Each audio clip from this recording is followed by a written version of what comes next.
Hello students, आज हम characteristic of pteridophytes पढ़ेंगे। पिछले वीडियो में भी मैंने आपको कैरेक्टर्स ऑफ टेरिडोफाइट्स पढ़ाना शुरू किया था। उस वीडियो के अंदर हमने मॉर्फोलॉजिकल कैरेक्टर्स देखे थे, जैसे कि रूट, स्टेम और लीफ के बारे में पढ़ा था। आइए देखते हैं, इस वीडियो में हम एनाटॉमिकल कैरेक्टर्स के बारे में पढ़ेंगे। मतलब पिछली बार हमने बाहरी रूप से टेरिडोफाइट का प्लांट किस प्रकार का होता है, रूट्स कैसी होती हैं, लीव्स कैसे होती हैं, स्टेम कैसे होती हैं, इसके बारे में आपको जानकारी दी थी। इस वीडियो में हम आंतरिक रूप से इंटरनल स्ट्रक्चर जो है, आंतरिक संरचना किस प्रकार की होती है, कैसा क्या कौन कौन से टिश्यूज़ में पाए जाते हैं और कैसे वह दिखाई देता है अंदर से अगर हम सेक्शन काट के देखते हैं तो उसका डिस्कशन हम इस वीडियो में कर रहे हैं। सबसे पहले रूट और स्टेम जो हैं, they have well developed vascular system. जैसा कि मैंने आपको पिछले वीडियो में बताया था कि टेरिडोफाइट्स को वास्कुलर क्रिप्टोगेम्स भी कहा जाता है। इसका मतलब कि टेरिडोफाइट में वास्कुलर टिश्यू पाया जाता है। और कहाँ पाया जाता है? रूट और स्टेम दोनों में ही आपको वास्कुलर सिस्टम यहाँ पे दिखाई देगा। वास्कुलर सिस्टम से तात्पर्य होता है जाइलम और फ्लोएम का, कि जाइलम और फ्लोएम का पाया जाना। कैम्बियम इसमें एब्सेंट होता है। कैम्बियम का रोल होता है सेकेंडरी ग्रोथ करना। इसका मतलब अगर कैम्बियम एब्सेंट है, कहने का तात्पर्य हो गया कि सेकेंडरी ग्रोथ नहीं पाई जाती। एक प्राइमरी ग्रोथ होती है, दूसरी सेकेंडरी ग्रोथ होती है। प्राइमरी ग्रोथ जब होती है तो आप उसमें जाइलम और फ्लोएम देखते हैं, लेकिन सेकेंडरी ग्रोथ अब जब होती है तब आप देखेंगे कि जाइलम और फ्लोएम के बीच में कैम्बियम फॉर्म होता है, और ये कैम्बियम जो है वो सेकेंडरी जाइलम काटता है अंदर की तरफ और सेकेंडरी फ्लोएम बनाता है बाहर की तरफ। लेकिन जब ये नहीं पाया जाता है तो सेकेंडरी ग्रोथ पूरी तरीके से एब्सेंट होती है।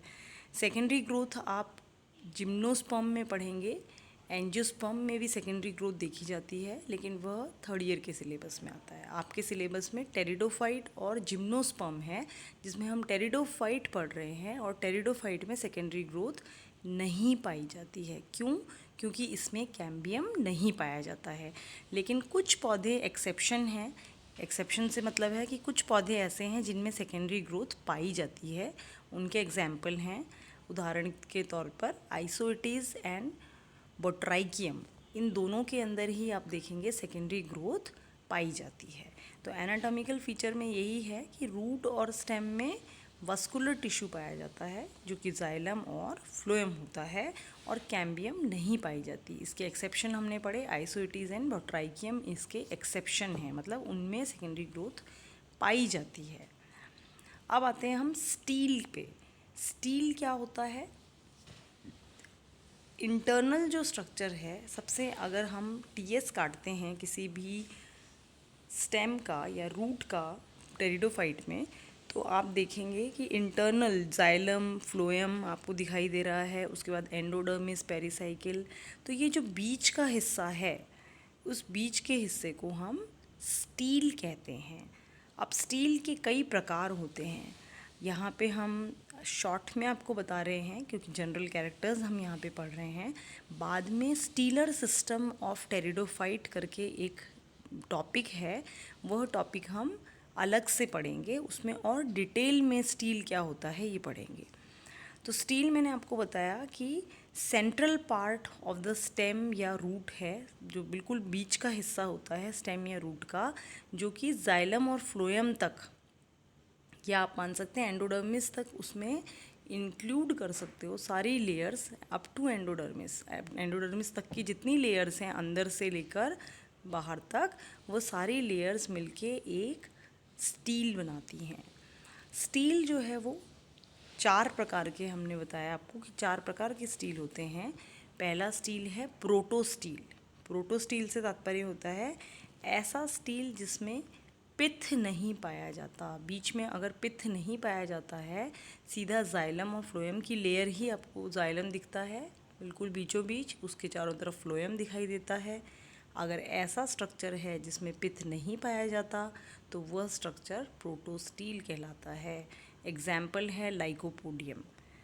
दूसरा है इसमें साइफेनोस्टील, ऐसा स्टील जिसमें कि बीच में आपको पिथ दिखाई दे। कहने का मतलब पिथ क्या है? पैरेन्काइमेटस टिश्यू से बना हुआ स्ट्रक्चर होता है बीच में, उसके बाद आपको जाइलम दिखाई देता है, फिर फ्लोएम दिखाई देता है। अगर ऐसा स्ट्रक्चर आपको दिखाई देता है, इसका मतलब ये कैसा स्टील है? साइफेनोस्टील है, और इसका एग्जाम्पल है इक्विसिटम। फिर आते हैं हम डिक्टियो स्टील पे, ऐसा स्टील जिसमें कि लीफ गैप्स दिखाई दें। आपको पिछले वीडियो में मैंने बताया था कि लीफ गैप और लीफ ट्रेस क्या होता है। लीफ गैप जो है, जब स्टेम का vascular tissue, vascular system break हो जाए और लीफ जहाँ बन रही है और लीफ के अंदर जो सप्लाई जा रही है जाइलम फ्लोएम की, उसके ऊपर एक गैप क्रिएट हो जाता है, उस गैप को लीफ गैप कहते हैं। तो डिक्टियो स्टील जब आप देखेंगे, वह ऐसा स्टील है जिसमें कि लीफ गैप पाया जाता है, जैसे कि फॉर एग्जांपल टेरेस। चौथा जो इसमें क्राइटेरिया है, चौथा जो टाइप है वो है पॉली स्टील। तो स्टील जो कि डिफ्रेंशिएटेड होता है वस्कुलर स्ट्रैंड्स में। कहने का मतलब वस्कुलर बंडल्स में अगर स्टील डिफ्रेंशिएटेड है, अलग अलग वस्कुलर बंडल्स आपको दिखाई दे रहे हैं, तो इस प्रकार का स्टील जो है वो पॉली स्टील कहलाता है। पॉली का मतलब होता है मैनी, मतलब बहुत सारे स्टील आपको दिखाई दे रहे हैं, इसको हम पॉली स्टील कहते हैं। इसका उदाहरण है एंजियो टेरेस। अब हम यही चीज़ आपको डायग्राम में भी शो कर सकते हैं। पहला जो 3 डायग्राम हैं ए, बी और सी, उनके नाम आपको दे रखे हैं हैप्लोस्टील, एक्टिनोस्टील एंड प्लैक्टोस्टील। यहाँ पे हम बहुत विस्तार से इसको नहीं पढ़ेंगे क्योंकि ये पूरा एक टॉपिक अलग से हमें पढ़ना है, तो इसलिए हम यहाँ पे देखिए, आप चाहे हैप्लोस्टील देखिए, चाहे एक्टिनोस्टील देखिए, चाहे प्लैक्टोस्टील देखिए, तीनों ही स्टील में आप देखेंगे पिथ नहीं है, सीधा ही पहले बीच में जाइलम है, फिर फ्लोएम है, फिर पेरिसाइकिल बना रखा है। इसका मतलब बीच में पिथ नहीं पाया जाता। तो ऐसा स्टील जिसमें बीच में पिथ नहीं पाया जाता है वह प्रोटोस्टील कहलाता है। ये 3 जो स्टील यहाँ दिखाई दे रखे हैं, हैप्लोस्टील, एक्टिनोस्टील और प्लैक्टोस्टील, ये तीनों टाइप हैं किसके? प्रोटोस्टील के। ठीक है, तो प्रोटोस्टील के अंदर पिथ का नहीं पाया जाना प्रोटोस्टील कहलाता है। आगे उसको और विस्तार में पढ़ेंगे, तब ये तीनों टाइप के बारे में भी आपको बताएंगे विस्तार से। दूसरा हमने पढ़ा था साइफेनोस्टील। साइफेनोस्टील का मतलब होता है ऐसा स्टील जिसमें पिथ पाया जाता है। अब आप देखिए इस डायग्राम में ई और एफ जो डायग्राम है, एक्टोफ्लोइक एंड एम्फीफ्लोइक, दोनों के अंदर ही आप बीच में देखेंगे पिथ का पाया जाना, और उसी को हम कहते हैं साइफेनोस्टील जिसमें कि पिथ पाया जाता है। फिर तीसरा आते हैं हम डिक्टियो स्टील। आप देखिए जी जो डायग्राम है उसमें आप देखेंगे लीफ गैप्स प्रेजेंट है। एक जो मेरिस्टील है और दूसरा जो मेरिस्टील है, उन दोनों के बीच में गैप पाया जाता है, उसको कहते हैं लीफ गैप। तो लीफ गैप्स का पाया जाना ये डिक्टियो स्टील कहलाता है। चौथा टाइप जो है वो है पॉली स्टील। पॉली स्टील के अंदर बहुत सारे वस्कुलर बंडल्स फॉर्म हो जाते हैं, है ना। तो ये बहुत सारे वस्कुलर बंडल्स फॉर्म हो जाते हैं, तो आप ये कंडीशन देखेंगे, आई डायग्राम देखिए, पॉलीसाइक्लिक डिक्टियो स्टील, इसमें आपको रिंग के अंदर बंडल्स दिखाई दे रहे हैं। तो इस प्रकार से ये 4 प्रकार के स्टील हमने ब्रॉड सेंस में पढ़े हैं। इनके फिर और प्रकार हैं, वो हम स्टीरर सिस्टम में पढ़ेंगे। अब आते हैं हम रिप्रोडक्शन इन टेरिडोफाइट्स, कि टेरिडोफाइट में रिप्रोडक्शन किस प्रकार से होता है।